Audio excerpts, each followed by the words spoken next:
Kevin Warsh was officially confirmed by the Senate as the next chair of the Federal Reserve in a 54-45 vote, replacing Jerome Powell after his term ended. President Trump selected Warsh because he believed he would move the Federal Reserve in a direction more aligned with his economic priorities and potentially take a different approach to interest rate policies.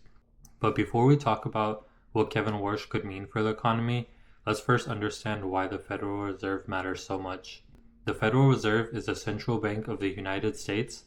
Its job is to help maintain a stable economy by managing inflation, employment, and overall financial conditions. While most people never interact directly with the Federal Reserve, its decisions can impact almost every part of your financial life, from your mortgage and car payment to your credit card interest rate and investment portfolio. Under Jerome Powell, the Federal Reserve faced some of the most difficult economic periods in modern history. Between 2018 and 2019, the economy was continuing to recover, and unemployment remained low, and growth looked relatively strong.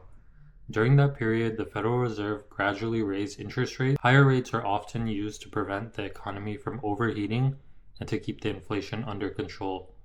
However, financial markets became volatile, and concerns about slowing economic growth began to increase. Eventually, the Fed shifted directions and started cutting interest rates to support the economy. Then COVID-19 changed everything. When the pandemic hit, businesses shut down, market rates dropped sharply, and unemployment surged. There was also significant uncertainty about how severe the economic impact would become.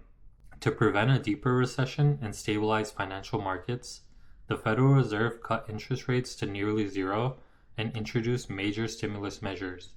These actions helped inject liquidity into the economy and support the recovery efforts. Financial markets eventually rebounded, borrowing costs dropped, and the economy began recovering faster than many expected. But that recovery created a new challenge. As the economy reopened, inflation surged.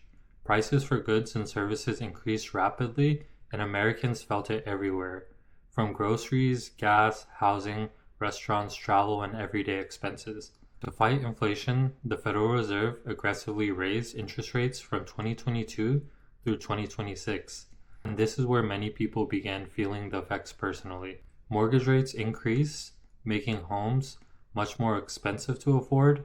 Buyers often discovered that even if home prices stayed similar, monthly payments became much larger because of the higher interest rates. Car loans also became more expensive. For example, someone financing a vehicle could end up paying significantly more each month simply due to the increased borrowing costs because of the higher interest rates. Credit card debt also became more costly since many credit card rates move alongside broader interest rates. This led to carrying balances on credit cards becoming even more expensive. The stock market also pays close attention to the Federal Reserve policy. Lower interest rates often helps grow stocks and encourage investment activity because borrowing becomes cheaper. Higher rates creates pressure on the markets because businesses and consumers face increased costs. Employment is another factor. The Federal Reserve constantly tries to balance inflation with job growth. If the rate stays too low for too long, inflation can become a problem. But if rates rise too aggressively, economic activity can slow and hiring can weaken. That balancing act is one of the biggest responsibilities of the Federal Reserve Chair. Now with Kevin Warsh stepping into the role, investors, businesses, and consumers are all watching closely. Some believe a different approach to interest rates could stimulate growth and potentially lower borrowing costs. Others worry that the move could be too aggressive, creating new inflation concerns. The big question now is whether Kevin Warsh will continue Jerome Powell's strategy or whether the Federal Reserve is about to enter an entirely new chapter. And regardless of politics, changes at the Federal Reserve can affect your money, your investments, and your financial future. If you thought that this video helped increase your understanding about the Federal Reserve, increase interest rates, and how that affects the economy, please give me a like, share, and please subscribe so that I could continue creating content.